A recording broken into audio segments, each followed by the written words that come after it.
ഇനിയാണ് കേട്ടോ നമ്മൾ കാണാൻ പോകുന്ന ആ മഹാ അത്ഭുതം, ബാഹുബലി സിനിമയുടെ ആ ബ്രഹ്മാണ്ഡ സെറ്റ്. ഈ വാതിൽ തള്ളി തുറന്ന് നമ്മൾ നേരെ ചെല്ലുന്നത് മഹിഷ്മതി സാമ്രാജ്യത്തിലേക്ക് കേട്ടോ. വരവേൽക്കാൻ രണ്ട് സൈഡും രണ്ട് ആനകളും. നേരെ പോകുമ്പോൾ തന്നെ ലെഫ്റ്റ് സൈഡിലൊരു കുളവും ഒരു ശിവലിംഗം കാണാം കേട്ടോ. അങ്ങനെ നമ്മൾ മുന്നോട്ട് നടന്നു കഴിഞ്ഞാൽ വലിയൊരു കൊടിമരം കാണാം. ഈ കൊടിമരത്തിലാണ് കേട്ടോ നമ്മുടെ ദേവസേനയെ ബന്ധിച്ചിട്ടുണ്ടായത്. അതിന് താഴെ ആ ബന്ധിച്ച ചങ്ങലയും അതിന് തൊട്ടടുത്തായി ദേവസേനയും കാണാം കേട്ടോ. ബന്ധനത്തു നിന്നൊക്കെ മോചിതയായെങ്കിലും ദേവസേന ഇപ്പോഴും അവിടെ ഉണ്ട് കേട്ടോ, ബാഹുബലിയെയും കാത്ത്. പിന്നെ അതിന് തൊട്ടടുത്ത് തന്നെ ദേവസേനേനെ ചങ്ങലക്കിട്ട കൂടും ചങ്ങലയും കാണാം കേട്ടോ. അത് കഴിഞ്ഞ് നമ്മൾ മുന്നോട്ട് പോയി കഴിഞ്ഞാൽ വലിയ 4 കുതിരകളെ പൂട്ടിയ സ്ഥലവും ഇത് പൽവാർദേവനെ രാജാവായിട്ട് പ്രഖ്യാപിക്കുന്ന സ്ഥലം കേട്ടോ. ഇതാണ് കേട്ടോ ബൈനോക്കുലർ, ശത്രുക്കൾ വരുന്നുണ്ടോന്നൊക്കെ നോക്കുന്നത്.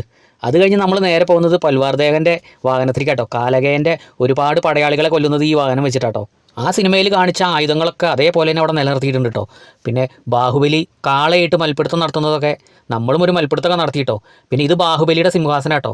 ബാഹുബലിയൊക്കെ ഇരുന്നല്ലേ, അതുകൊണ്ട് നമ്മളും ഇരുന്നൊരു ഫോട്ടോ വീഡിയോ ഒക്കെ എടുത്തുട്ടോ. അത് കഴിഞ്ഞ് നമ്മൾ നേരെ പോയത് പൽവാർദേവനെ രാജാവായിട്ട് പ്രഖ്യാപിക്കുന്ന വലിയ സിംഹാസനത്തിലേക്ക് കേട്ടോ. പക്ഷേ അതിലിരുന്നൊരു ഫോട്ടോ എടുക്കണം എന്നൊക്കെ ഉണ്ടായിരുന്നു. എൻ്റെ കൂടെ വന്ന കട്ടപ്പ അപ്പോഴേക്ക് വെയിൽ കൊണ്ട് ക്ഷീണിച്ച കാരണം അതിന്ന് വീഡിയോ ഫോട്ടോ ഒന്നും എടുക്കാൻ പറ്റിയില്ല കേട്ടോ. പിന്നെ നമ്മൾ നേരെ പോയത് റെസ്റ്റോറൻറ്റിലേക്ക് കേട്ടോ, മഹിഷ്മതി കഫേ. അവിടെ ചെന്നപ്പോൾ ബാഹുബലി ബിരിയാണി, കട്ടപ്പ ബിരിയാണി ഇതൊക്കെയാണ് കേട്ടോ. അതിനൊക്കെ നല്ല റേറ്റുമാണ്. അവിടെ ചെന്നപ്പോഴാണ് നമ്മുടെ പൽവാർദേവൻ്റെ പഴയ പ്രതിമ 2 കഷ്ണമായിട്ട് ഇരിക്കുന്നത്.